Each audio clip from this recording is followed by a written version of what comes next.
You are about to receive messages that may be harmful to your mental state. Your sense of reality will be questioned. Your view on things will be altered. You are now part of the meta. The meta controls everything. The meta determines what will and will not happen. You are watching the Meta Show.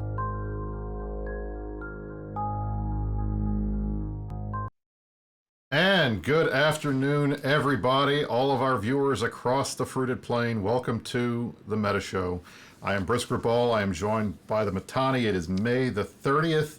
I can't believe it's May. When will this month end? Holy shit. It's like never going to May stop. Has been the longest, like we keep making longest decade jokes, but seriously, like May, 5 Saturdays in May, we have been stuck in May for, it feels like forever, and the worlds are on fire. So we're gonna talk about spaceship politics and spaceships, because we just watched a spaceship launch.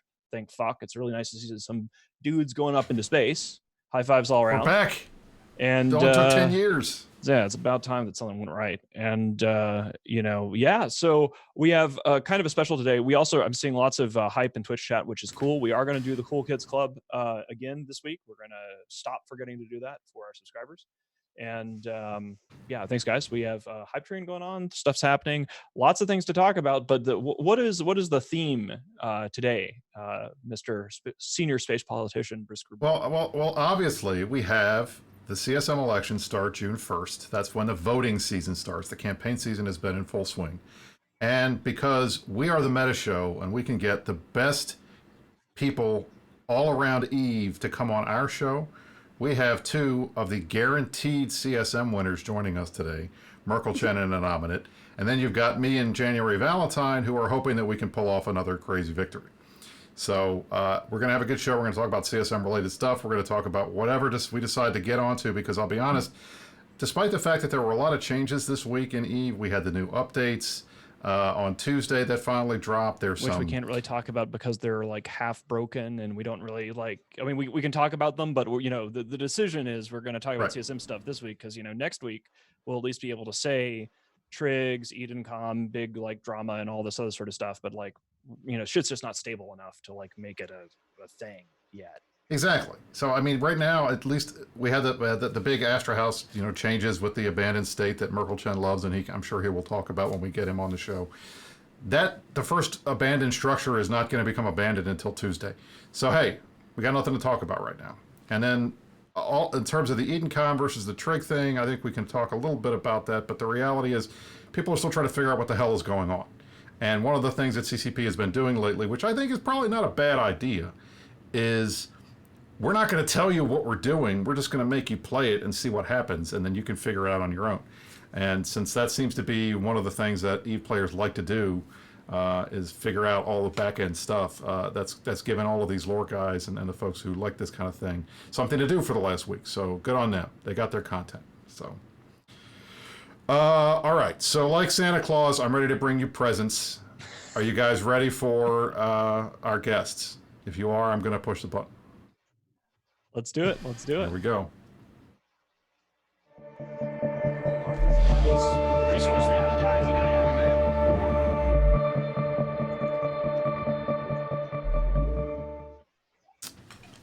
Ladies and gentlemen, we have with us Merkelchen from Karma Fleet, Innominate from Karma Fleet, and January Valentine, our favorite producer who is not Jay Amazingness.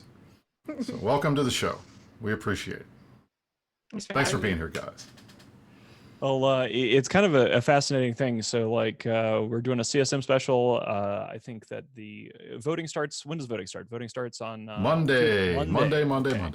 So it's going to be an interesting year because, well, we'll be talking about the field a little bit as we dive into this, but we sort of want to just get as many CSM people as we knew and loved on the show. Obviously, we have a bunch of friends of the show. People like Villy's running again this year, right? Like Villy is still doing it. We've got Villy, we've got Gobbins. There's a bunch of returning CSMs. I don't really have strong views on this. I hope all of you make it on. Hope we can make that happen. But take us away, somebody who is not me. How would you guys like us to present the CSM on this episode of the Meta Show? How would you like it to be done? Oh, sorry, people can't hear me because I'm not staying close enough to the mic. My bad. It's good. Hey, dude, Alex, Tim, I have something to say if it's okay. Yeah, Tim, this is Alex. Please go ahead. Okay, hon, thank you. We're steeped in election season, right?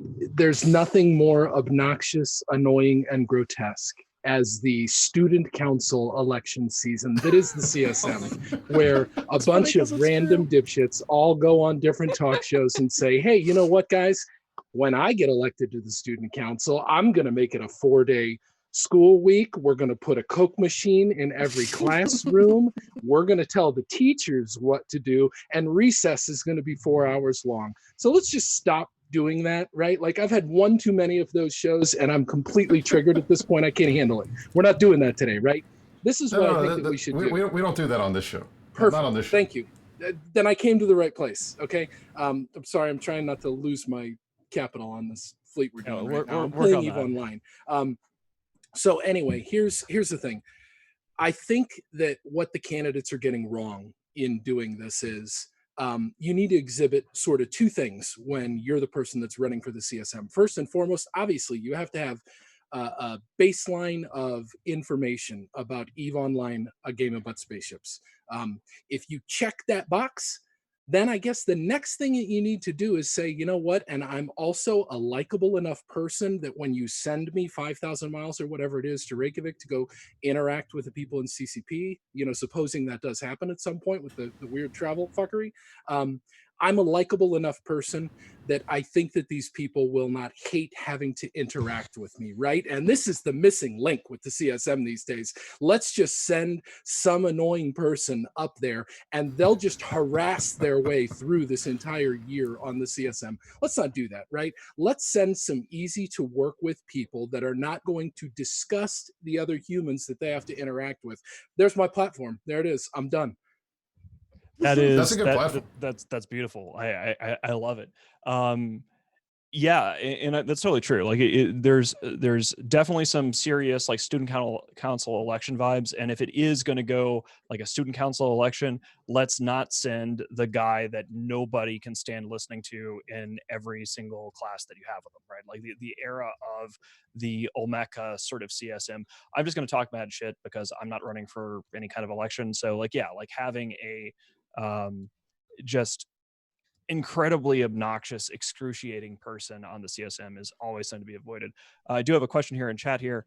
Dragon Zero, I don't remember if you're currently banned for CSM. I'm not banned for the CSM. I was asked to resign such that I would not be prevented from running on the CSM again.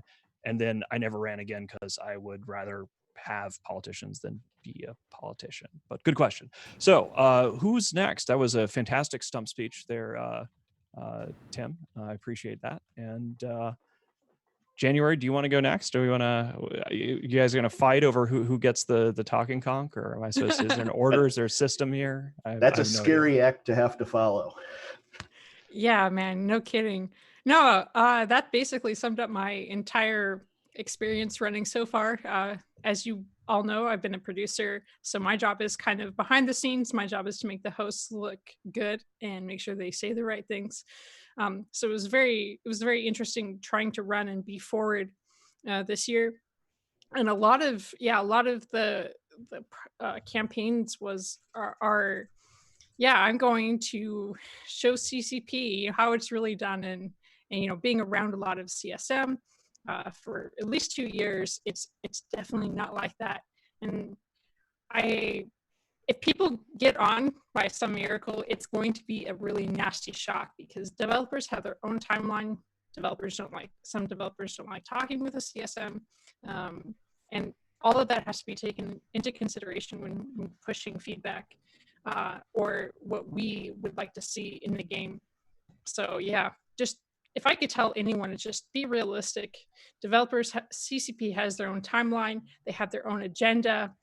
We're here as guests and we're not a co-developer at all. So I don't think a lot of people realize that at all. Well, you can tell. I mean, you can tell absolutely from some of the campaign videos and some of the stuff folks say. And I don't know. It makes me laugh because Mark and Nam and me and Mittens, and we've had 1,000 people. We've had a ton of CSM, current and former CSM members on the show over the last 6 or 7 months. Sutonia, Jintown, Villy a dozen times. We've had a ton of people on. We've had Azuki's on, yeah. Yeah, I mean, Azuki, we've had, we've had Omeka on. We've had almost everybody, that's on the current CSM that wants to do shows. And we've invited almost everybody, even Goblins and the guys that don't like doing shows, we've invited. We've had them all on, and everybody except maybe Omeka says the same thing. It's not about going and being a subject matter expert and presenting complete game designs about this to the developers and getting them to do what you want. It's about being there to provide feedback and see what they're doing and tell them what the players think, and just be personable. And as long as you play the game, you've got all the requisite skills you need to be successful in the CSM. That's it. You don't need to be some kind of crazy, hyper knowledgeable Sutonia style candidate who knows the unheated and heated AB speed on a purifier. You don't need, without looking it up, you don't need that kind of stuff. But there's still folks out there that seem to think that if they get elected, that's going to be their job. And I don't know what else at this point, after years of us telling them that that's not what it is, how it's going to change any of that. But I think there's Nam, what do you think? I think there's sort of two big things that people don't really. So one of the first things is a number of the people who were running for CSM they want to meet their heroes. And so they're going into this basically seeing CCP as rock stars. Poor bastards, too. Yeah. Right? And like that's never meet your heroes. That's not a productive dynamic.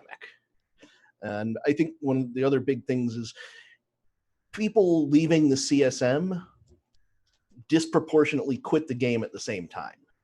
When you're looking at running for CSM, you are asking for a tour of the sausage factory.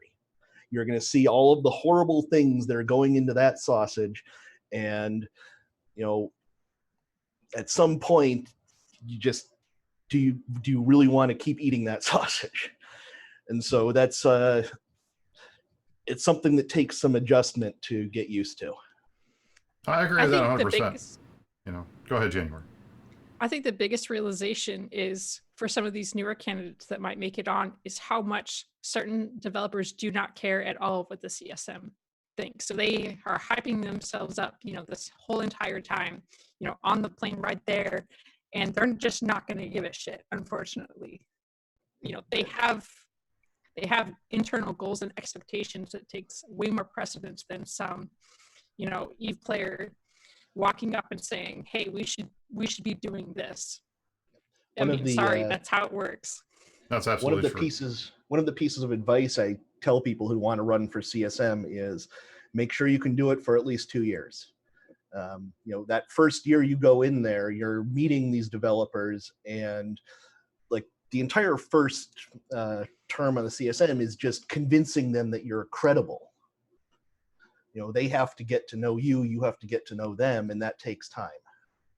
Yep. Yeah. Like one of the things about this, so I obviously haven't been on the CSM since CSM 6, but every year we're sending and deciding the sort of the state ballot and things like that. And one of the things, sort of like the student council vibe, people come in with their paradigm. They have this idea of what they want the CSM to be. And I really want to reinforce, like you guys have sort of already hit on this, but like the whole magical idea that it's going to be like, I don't know, Mr. Smith goes to Washington or something or other, and like magic and sunshine and rainbows are going to happen, and then we're gonna get NPC space in every region, everything's going to be fine.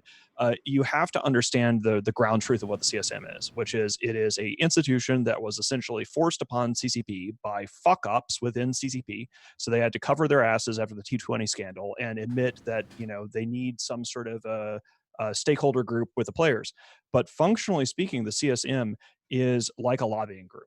right? And if you approach it understanding that there is going to be devs that are not interested in working with you or see you as hostile, you need to be able to prove to them that you can actually be of benefit to them, right? Like, hey, you're working on this project, the player base would actually support that. We can do what we can to smooth the rollout of that, to like help you message to the player base, like we can make all of our lives a little bit easier here.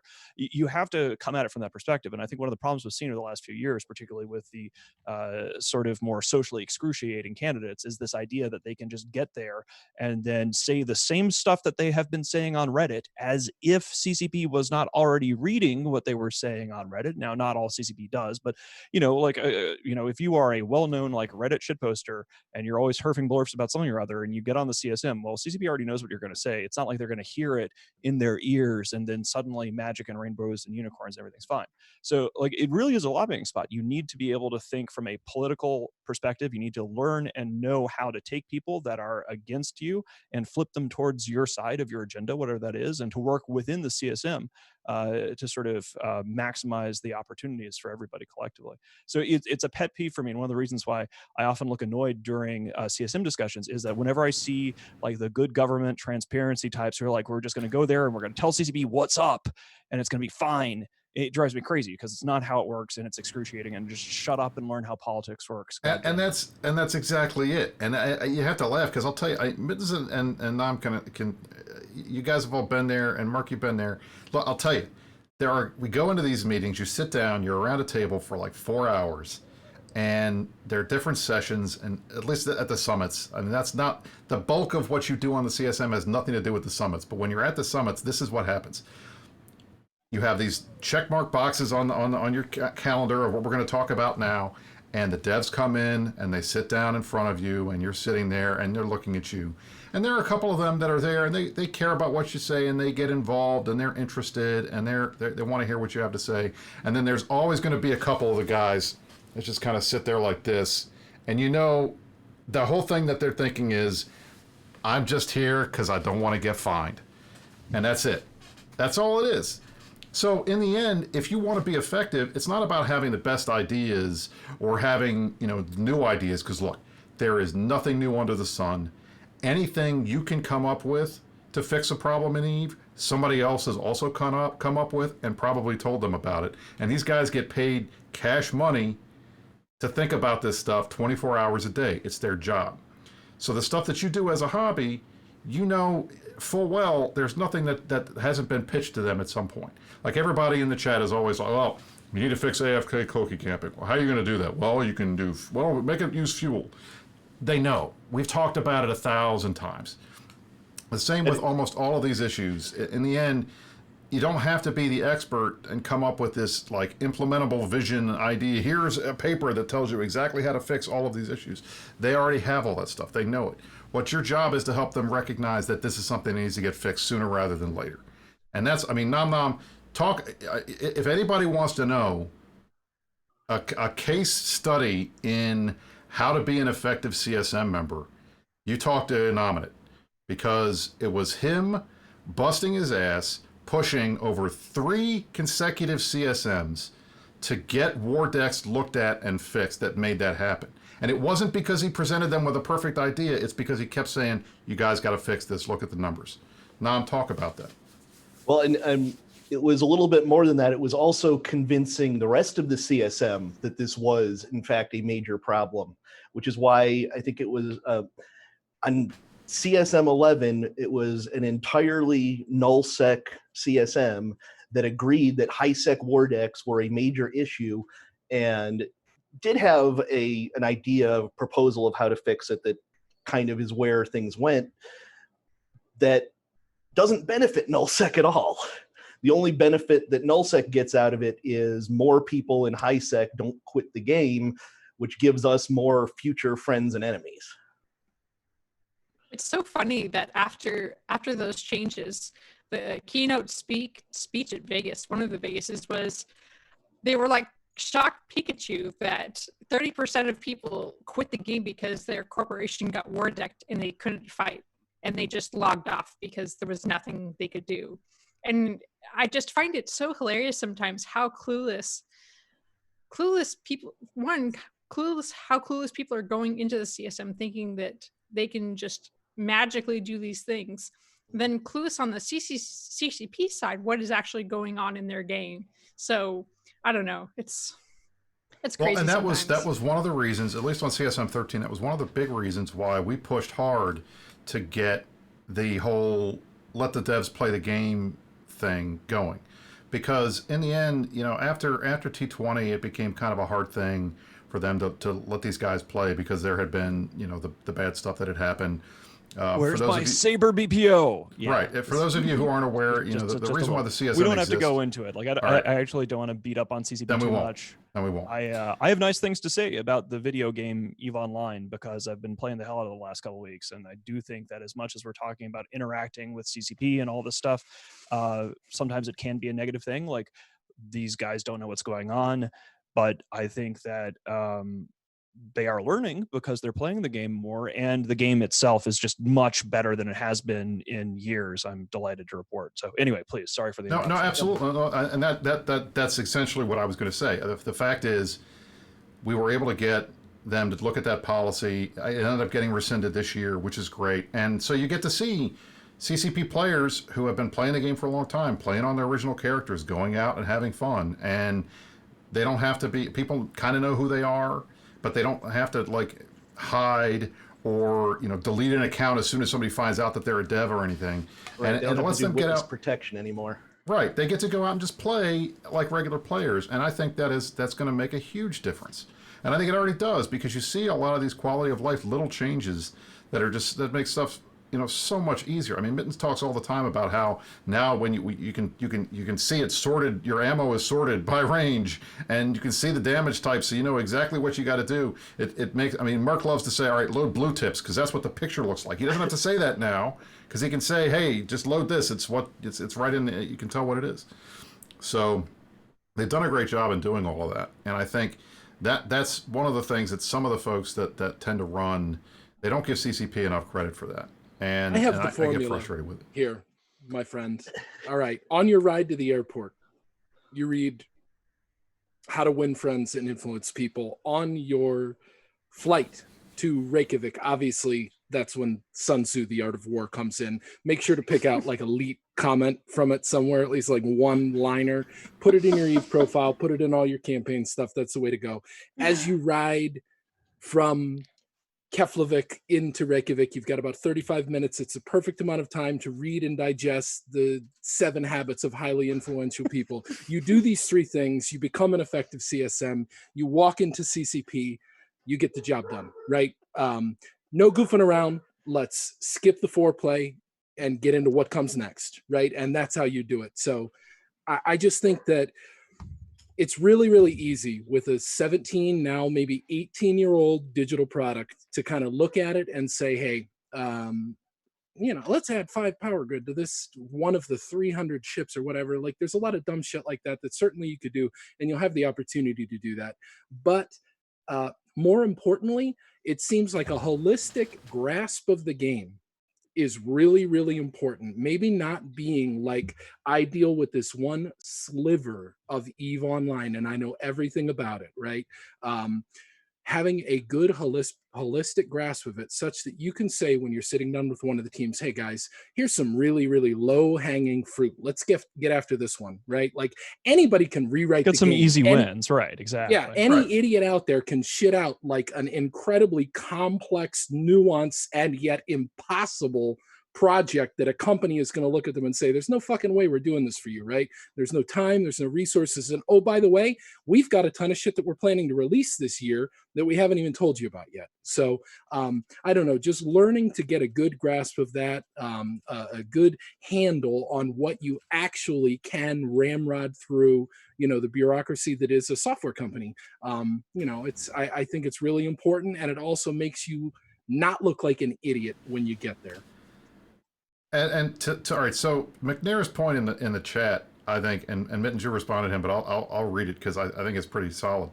The thing that I find really annoying are certain people who still can't stop being offended by the amount of people who live in nullsec on the CSM, crying corruption, but having no clue about a thing like that works. You know, it's funny to watch so many candidates, and this is weird because I don't remember this being the case in the past. So many candidates this year yelling, "Don't vote for the big block guys. Don't vote for goons. Don't vote for Horde. Don't vote for Test. Vote for independence. We need independence. We need the." Okay, I mean, I guess if that's what you want to do, but in the end, elections are about getting people to show up and vote, and the folks that are able to do that the best are the ones that win. And it just so happens that organized groups tend to outfavor groups that are the people that are not organized. It's not impossible, but in the end, you got to go out there and hustle. And I don't see the reason why folks are so quick to scream and yell and act like because Merck and Nam are both going to be on the CSM next year that that's somehow a bad thing or corrupt, because they happen to get the votes of people that care about the game and play it all the time. I don't understand it. Well, I think there's a little bit more to it than that. Even I think it's the when you look at, for example, a high-sec player is a player who lives, or rather, a high-sec candidate is a person who lives in high-sec and does nothing other than high-sec. A low-sec candidate is a person who lives in low-sec, does nothing other than low-sec. A wormhole candidate lives in wormholes, does nothing other than wormholes. If any one of those people is also part of a null-sec group, they're a null-sec candidate. Yep, that's absolutely right. In practice, I think it's the null-sec players who have the widest range of activities in the game. They don't just do null-sec and nothing else. They also have high-sec alts. They also, mess around in low-sec. They also spend time in wormholes. They're the ones who do a little bit of everything, which, going back to what Merck said, is, having that bigger picture view of the game is, extremely important. To say, paying attention to candidates, I would say overwhelming. The null-sec candidates have a more holistic view of Eve than someone who's like super autistic over ship balancing. Those guys have better feedback. They have a better idea of what the issues are, and. Uh-oh. You need to reboot her. Yeah, guys, we're well aware of January's audio issues. I think there's something going on with her internet. So I think it's fair to say her internet has officially died on us. Yeah, so that's not good. All right.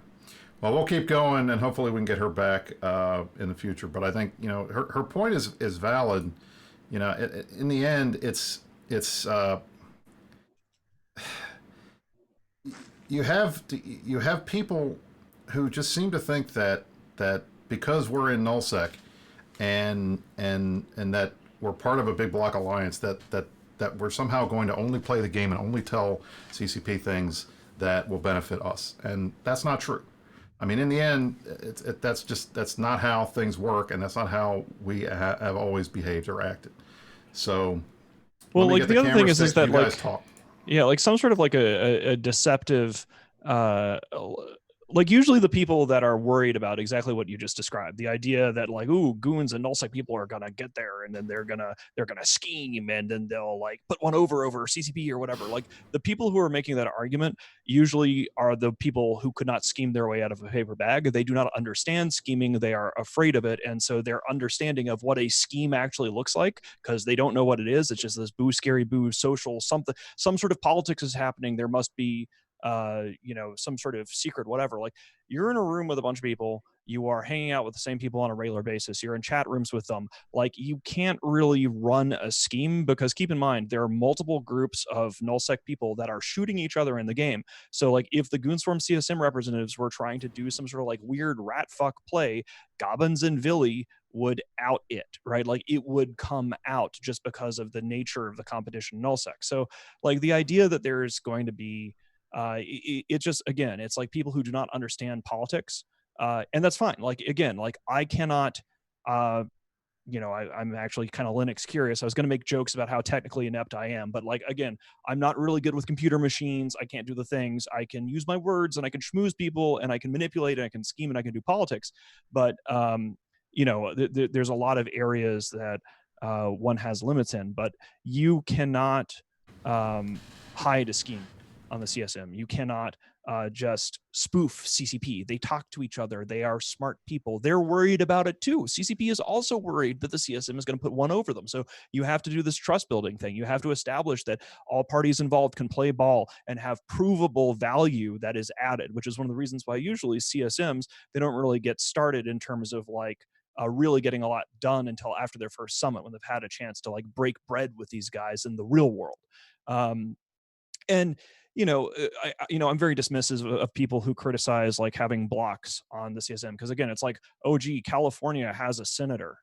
Oh gee, Texas has a senator. How dare they have representatives? There's tons of people there. It's a representative body. They are voting for people to be represented. You know why nullsec? Here's another thing. I had a question about this on the fireside earlier, which is why bother? Like, why do we in the Imperium give a shit about the CSM? And I'll tell you why. At a fundamental brass tacks way, we're going to go way back to CSM5, and I'm going to say some mean things about CSM5 with the understanding that some of my favorite people in Eve actually came from CSM5. So like Minxie is awesome. She was on CSM5. But what happened was this. The CSM was formed. And for the first 2 years, like there was this huge fight to make sure that you had representatives on the CSM. And there was lots of representation from nullsec, from highsec, from everybody. And then a few years went by and nullsec was just like, whatever, we don't care. This is just a talking shop. It's irrelevant, whatever. CSM5 rolls around. Nobody has bothered pushing a candidate, pushing ballots or anything like that. And you end up with a CSM full of mostly high-sec and low-sec players that have never used a jump bridge in their life. And they get there, and there's a CCP dev who has an axe to grind. Again, he's not there anymore, but he had an axe to grind against a nullsec in general, and he wanted to remove jump bridges. And these guys who had never used a jump bridge in their life are like, yeah, I mean, sure, nullsec should be hard. Let's remove jump bridges.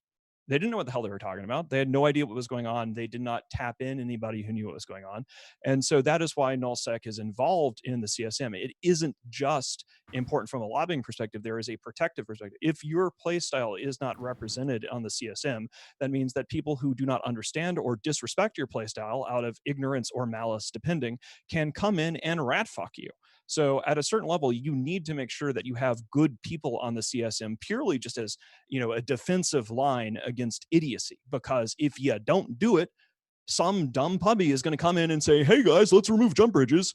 And there'll be a bunch of other dumb puppies in the room going, yeah, I think jump bridges are a bad idea. Screw nullsec, fuck all this stuff, whatever. You have to have a voice of reason there. So even if there isn't some sort of amazing, like we're going to hit these bullet points and our agenda is totally going to go through, you cannot let your people, whatever your people happens to be in this game, go unrepresented on the CSM, or else some really dumb shit that because you won't see it coming. You don't have anybody on a CSM.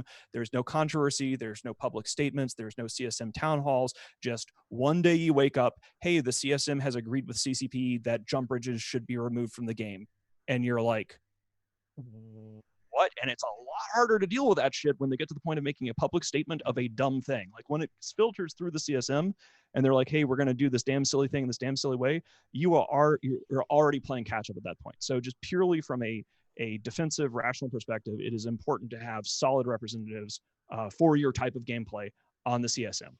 And that's exactly right. And I think a lot of people out there hearing you say that, the response that they're going to have is, well, CCP should make it so that each sector gets a person on there. No, this has to be about the players coming together and figuring out who is going to go and represent them on that level. So if you're a low secker and you're concerned that you don't have anybody on there that represents you because that group, low sec needs to come together.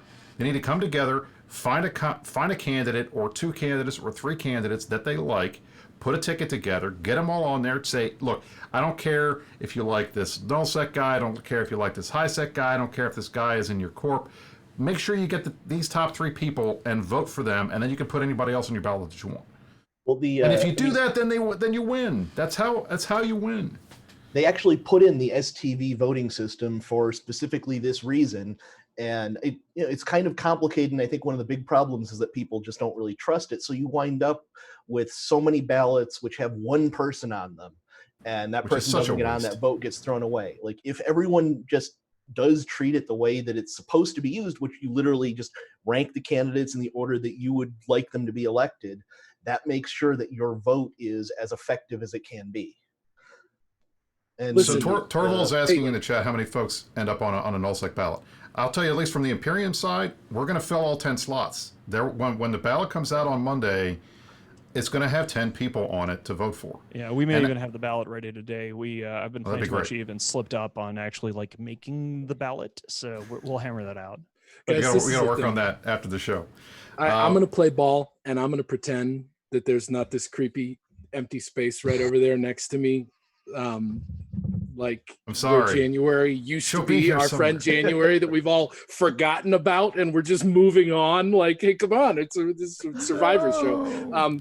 I'll continue the death march. I'll pretend that she's still there. I'm going to turn this around, right? I'm going to interview you for a second. Let me ask you a question, right? Nobody is allowed to answer conflict drivers. You answer conflict drivers, and there's going to be an empty spot where I was standing. Okay, next. So first and foremost, Brisc, you're on the spot. You're on the hot seat, buddy. I'm on the hot seat. Give me some low-hanging fruit. Give me an example of an idea. I know you've done a ton of these shows. Mitten, get those gears grinding quickly, because I'm coming to you next. Brisc, what is something that they could pay some attention to that would probably be high return, low effort, deserving of some dev bandwidth right away? I mean, like the number one thing for me, and I've said for a while now, I think that they need to spend the time on this because it's a fairness thing, is LoSec and faction warfare have had nothing done to them in years. They've had minor little kinds of changes. They deserve the kind of 6-month, one team, holistic focus type effort. Now, that's not low-hanging fruit, and it's not something they can do with a dial change, but you know what? It's their turn. And I feel like that we all sit around and we talk about it, and we think about, well, what's the point of LoSec? I don't know. Do they know? I don't think the LoSec players know. They're there, they use it, but what's the point? Nullsec is for all the super PvP, and there's no rules, and you can do whatever you want, and the empires live there. HighSec is the safe space where Concord blows you up if somebody tries to touch you, and you can go up there and generally relatively be safe, and maybe you got to deal with some gankers, but that's about it. All right, what's in the middle? Okay, what's the point? So, and faction warfare has been screwed over since the Citadel expansion, which kind of took away one of the big reasons why people would fight over systems, which was to control the outposts. They don't have that anymore. So that they need some reason to exist. I'd like to see that. But easy, quick things that they can do. They could fix AFK cloaking camping in 5 minutes if they wanted to do that. Right, sir, you've had your chance to talk. It's not hard. I'm going to the other guests. I want the clock. Hold on. I yield back the balance of my time. Mittens, you've been big time Eve playing recently. You're an old, long in the tooth, grizzled veteran who has now just popped up in Eve 2020, Pandemic Eve. You tell me, what are you thinking? What's out there? What should we get after? What's an easy win? So back in the day, this was not easy, but it was something that we talked about a lot, and CCB didn't have the capability for it. And now with the stuff we're seeing with them doing with the Triglavian expansion and like messing with security ratings, it's pretty clear that they have actually built the code to be able to code things in their video game. NPC nullsec in every nullsec region. It's good for a lot of reasons. One, it allows people to harass people that live there. You can never sit on your ass and just farm money all day in complete safety like you can in the drone regions. It keeps people sharp. It provides content for small gang people because they get to harass the nullsec empires. I love having the Imperium based around Delve with NPC space there because it keeps our people hard. It keeps things interesting. It is never boring because there are always people that can come to you and mess with you. And by contrast, you see some of these dread ops that we've been doing to like go deep into the drone regions to hit Pandemic Horde Stager in R10.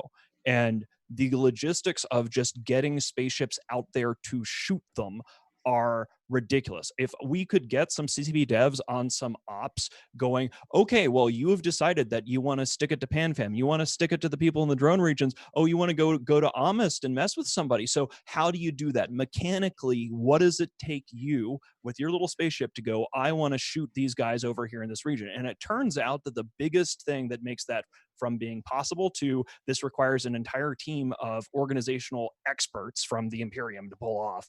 Like the big leveling aspect is NPC nullsec in every region. No nullsec region should ever be safe. That's it. I want I would like a more sort of specific thing. I think every system in the game should be within capital jump range of an NPC station. Absolutely. Well, that's agree. just crazy. That's I like insane. it. Hey, Who's next? Who's drivers. You got to ask Nom Nom a question now, Merc. No, ask hey, a crazy question. Listen, I'm the captain now. Okay, I know what I'm doing. We're off the show sheet at this point. Do it. Okay, so listen, it's only fair, right? I think that there are a ton of pet issues. You see these threads. I don't know how many people like actually keep up with Reddit and look at it, but even if you just dip your toe in that piss-filled pool once a week, you're going to notice that these threads pop up with pretty good regularity. Sometimes they're from really well-known players. Other times it's just, hey, I'm random Eve player and I have an idea, right? And many of them are like great and relevant ideas. And this is the crazy part. Here's like the craziest thing.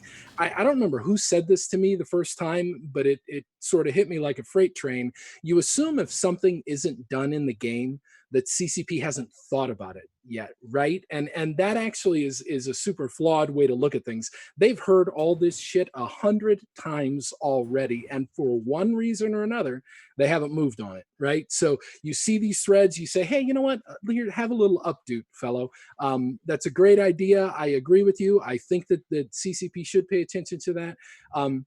It's sort of that's only getting around 3 corners of the racetrack. You've got to still drag it across the finish line somehow and enter the CSM. This is where your part in this big giant process comes into play. How do I take this from, okay, it's a great idea, I agree it's a great idea, we don't really have time for it right now, and drag it kicking and screaming into the what would be the roadmap of EVE Online. That's a difficult part. It's really hard to express how you do it. We've been successful. There's no rule book. It depends. Right. Things happen. And it's something that I think we've had sort of mixed success with over the last couple of years. But oh, thank God. Oh God! But now there's another empty spot. I'm very distracted right now. He's all over the place. Yeah. Oh shit! You guys get to see us make the sausage in real time. Go ahead. Right. The CSM doesn't look anything like the way that it looked like 10 years ago. So I'm only kind of speaking about the New Testament of the CSM right now. But I don't know. That's the part that I think CSM members need to really, really be drilling down on. Don't overpromise a bunch of crazy shit, because these guys have heard all this stuff. There's nothing you're going to bring to these developers if they're not like, yeah, I've heard that 100 different times. What needs to be done is you got to seal the deal. Somehow you have to find a way to seal the deal. And that's what the CSM does these days. That's our function, is just somehow trying to bring such high level of attention to these issues that a person whose full-time job it is to work on this video game to stop what they're doing or what they intended to do with their day. Think about that in your own work. How often does some dipshit come up to you and be like, hey, I've got something that's going to take you 8 hours, 10 hours, 16 hours to do. This is why you should stop doing what you're doing and move on to what I'm talking about. And that's sort of the CSM experience in a nutshell. January, welcome back. Am I back? You are back. You are. Oh, thank God. Yeah, so I'm going to have quite an interesting conversation with Comcast after this. And my apologies, guys. No, don't worry about it. It was fun. The guys got to see Brisc in action, making stuff move around the screen real fast. So I'm glad you're here. Mark has been asking us all really on-the-spot questions and then demanding answers, so I think you should do that to her now. Go ahead. Okay, good. I'm glad that you asked. I'm prepared for this. Okay, January. So here's the thing. Let me try to frame this for you, because you were missing when I said this. I had Twitch running on my phone. So oh, perfect. Oh, so you saw. You know what we're doing. All right. So this whole thing is we're going to go into cool boxed up. Kids mode here, guys. It's boxed up in a nice little frame. You tell me, without saying conflict drivers. Conflict drivers is just way too big, way too broad. Day one, you find yourself sitting at a big giant table in a meeting room in Reykjavik. What is it? What's your pet issue? What's the first thing you're going to say? This is what I think we need to pay attention to right away. We need a holistic ship balance that is balanced not within the ship classes themselves, but with the whole entire range of classes. If you look at any battle report, there's literally like 5 or 6 ships that are used every single day or every single time. And the reason is they are the best. And EVE players will pick the best ships that they can put their line members in with the least amount of requirements, implants, power grid modules, anything like that. So something that is easy is just to not have this super. Oh no. Oh God, I don't want to be hurt again. Oh, she's back. She's back. Oh, thank God. Oh shit, is this happening again? We thought it did, but then you came back. You've Okay. been resurrected by Comcast. It's a little hiccupy, but yeah, I'll try to keep it brief. A holistic ship balance class that makes sense and not just random number changing. Make the There you go. rapier not like one of the things I always do in terms of like my old saws of things I like to rant about when it comes to like fixes for CCB is like the art department is like one of the best things about CCB as a company, and the spaceships that they put out when they do, especially when they go back and they revamp old hulls, right? Like they do some fantastic work. And I just have to throw this out here. One of the things I was saying on CSM 6, still say today, what is with the Rapier Bellicose Hugin hull? Like, please, God, give us a revamp. It's like somebody put a toothpick and they stuck some engines on it, and it's not like cool, ugly rust, like badass Minotaur stuff. It just looks stupid. Please give that hull some love. It sticks out like a sore space toothpick. You know what's funny? I've been playing Fallout 4 again, and I keep looking at, like, if you guys have played that, the power armor, there's like a thing that you put your power armor in, and it looks like a Hugin, and it freaks me out. And I see it every time. I'm like, why did they steal this from Fallout 4? You know, I guess Fallout 4 wants to steal it. Like, we're going to take a crazy ship and stick it in our game. Here it is. It's weird. At least the Rapier and the Hugin are actually decent ships. Like, yeah, like they're great Bellicose ships. They're very useful. It exists in the game. I don't think anyone ever actually flies it.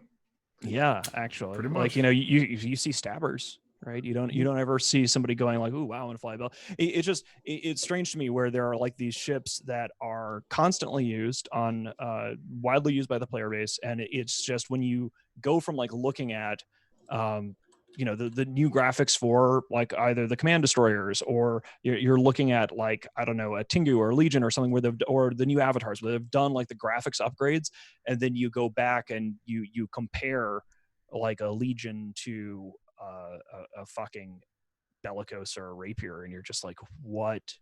This is an artifact of a much uglier time. So there you go. That's my completely trivial issue, and I'm hijacking the entire show to talk about, please revamp that model. But That's perfectly fine. And Jay Amazingness asks, have you seen the new Kiki Leshak skins? Come on, man. Of course I have, and I own them already.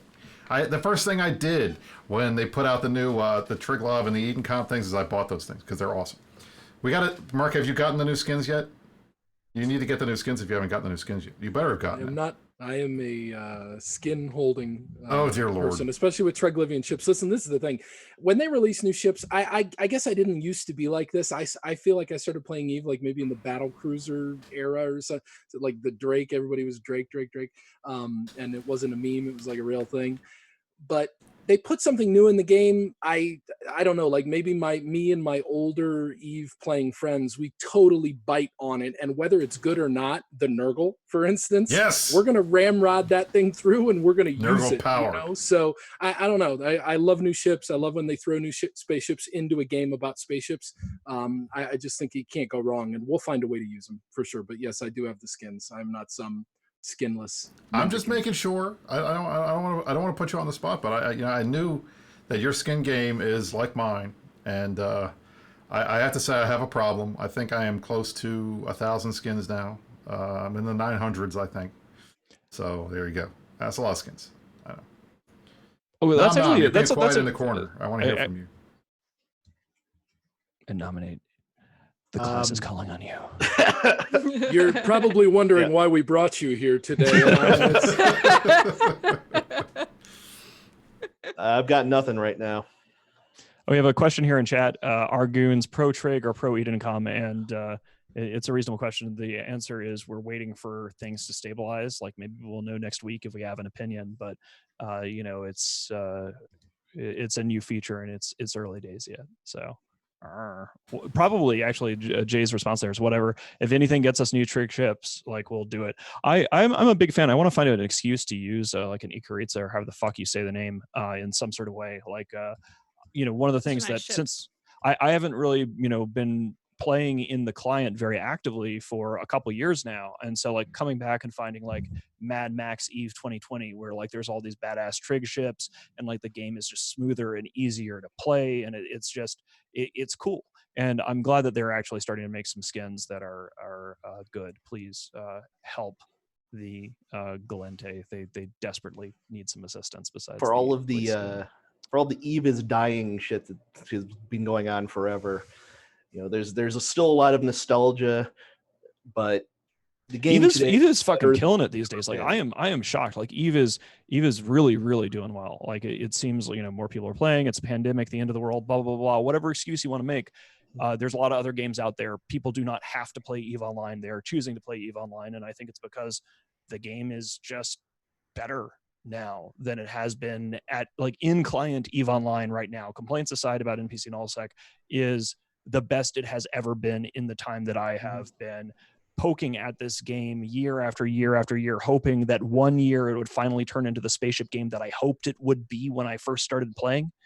And I really think that if we're not completely there yet, we're certainly there enough for me to stay up until 4 in the fucking morning, shooting a fucking Citadel with a little jackdaw and then going off and buying 5 skins. So I'm glad you guys admitted your skin habit, because I'm horrible. I got a Yeah, bunch of we're all different horrible. outfits for just a fucking jackdaw now. And I'm like, well, this is the thing that's happening now is fashion. Look, Fashion well, like matters. what's wrong with everybody who's just flying with a default skin? That's not cool. Yeah, that's Don't be that fashion guy. is everything. Exactly. Don't be that guy. Well, I just got us completely off the track of talking about CSM stuff, because I'm excited about skins. Obviously, I'm excited about skins. I have are good. opinions about skins. I was very disappointed to find how few skins there are for Amar. I mean, for some Amar ships, there's great, but the Legion, very nice model, only 4. All the skins. T3Cs are limited in the number of skins that they have, which is a shame. Because I guess they're hard to make skins for, because the ship model changes so much. And like the best skin that they ever made is this like weird Christmas skin that just looks amazing, and it has all these like cool black and gold ribbons on the ships, but you can't. Yeah, get the them Yule because it was one for from like 2 one- years ago was pretty Yeah, cool. I was looking through it. I'm like, this thing is beautiful. Oh, you can't get it. Why are none of the others? Yeah, I will talk about skins all day. You guys are gonna have to shut me up about But it. look, I'll tell you that, you know what? Merck asked another easy thing that's on the table. Well, Torvald said it, and I've been saying it for years, and we all say it, and I don't know why it's taking so fucking long. Corporation skins, alliance skins, coalition skins. You do this, you let us put skins with our logos on them, people will throw money at you like you are a Vegas stripper.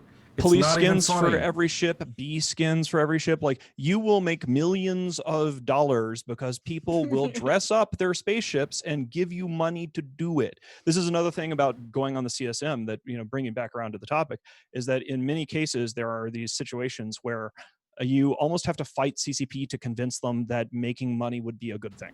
Right? Like, here is a way to print money and fund your company. The customers want this. We are representatives of the customers. We say we want to buy this thing. And and we know this when it comes to skins, because there's that period of time where there was a brief moment of glory where every ship could have every skin. And it turns out that Eve players would like to have every ship potentially be police skinned, and you had entire fleets of people running around in police skins. It didn't matter where the hull was, they were all done in the police skin. And if I was in charge of that company and I saw that, I would be like, all right, so tomorrow all the skins are on sale and they're available for everything, and we'll just sort of open up our wallets and let people pour delicious hard currency into our wallets. So maybe you guys can manage to make that happen on the CSM this year. That would be nice. Hey, you know what? It's on my list. If you look back to like when skins were first added, the first round of skins were terrible. It was, just how much uglier could you pay to make your ship? Like, why did they make it look like this? Yeah. Right. It took, I don't know where the actual decision was made, but like the CSM was arguing for years, like people want flashy, cool looking skins. They don't want a slightly different shade of dark green. Exactly.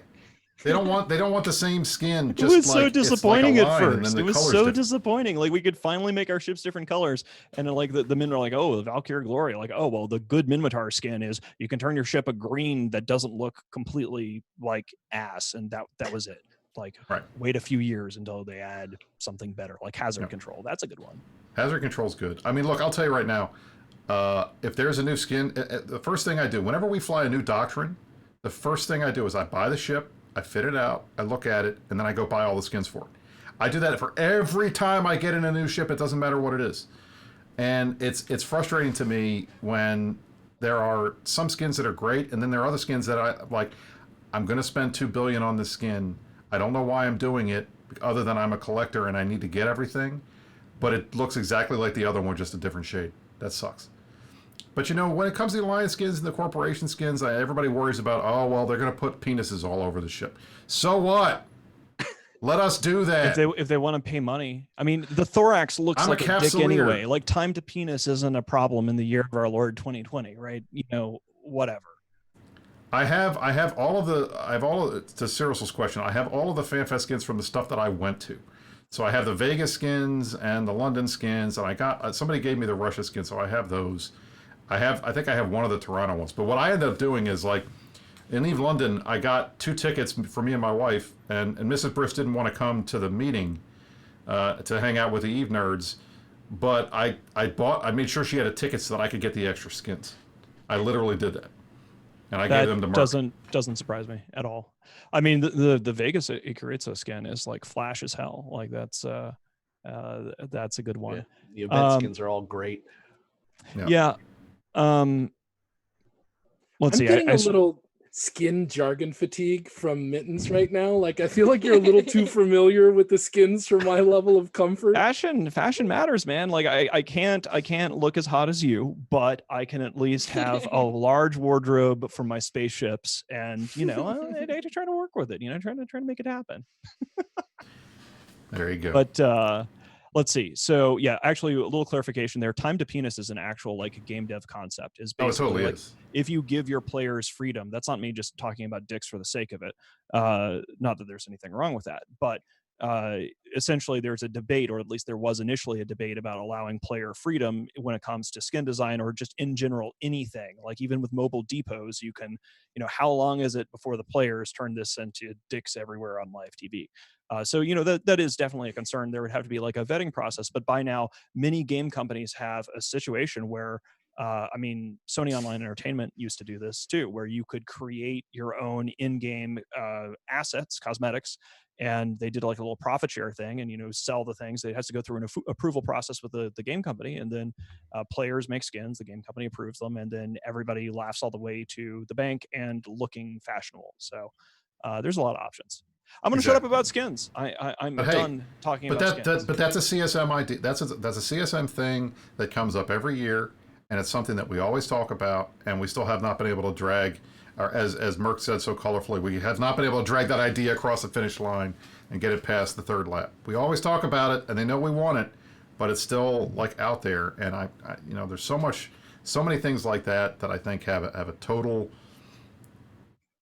desire on the part of the player base to take advantage of, and that they will pay money for, that we still got to get them to do. And like I said, that's part of the goal of the CSM, is telling people it's a priority. So I think that at least if I get reelected, it's definitely going to be on my list, and I'm going to start telling everybody they need to do it. Maybe this year will be the year. We'll see. I mean, it would be nice if it happened on my watch. I would appreciate that very much. If we could finally get initiative I's and B's on ships, that would make me very happy. Ladies and gentlemen, we have hit the 5 o'clock mark. We've made it our hour. We did it.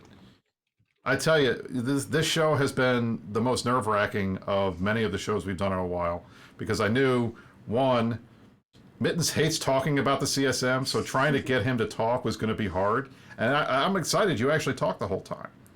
Because I ranted about stuff I felt like talking about. I don't want to embarrass myself in front of Merkelchen, because he is such an amazing person that whenever he's around, we're all on the top of our game. We want to do the best, because it's like Dad, I'm Merc's watching. And then Nom Nom is the one that I crave his attention and approval as well, because he's like the king. I've statesman, been there forever, and all he has to do is say one thing, and there you go.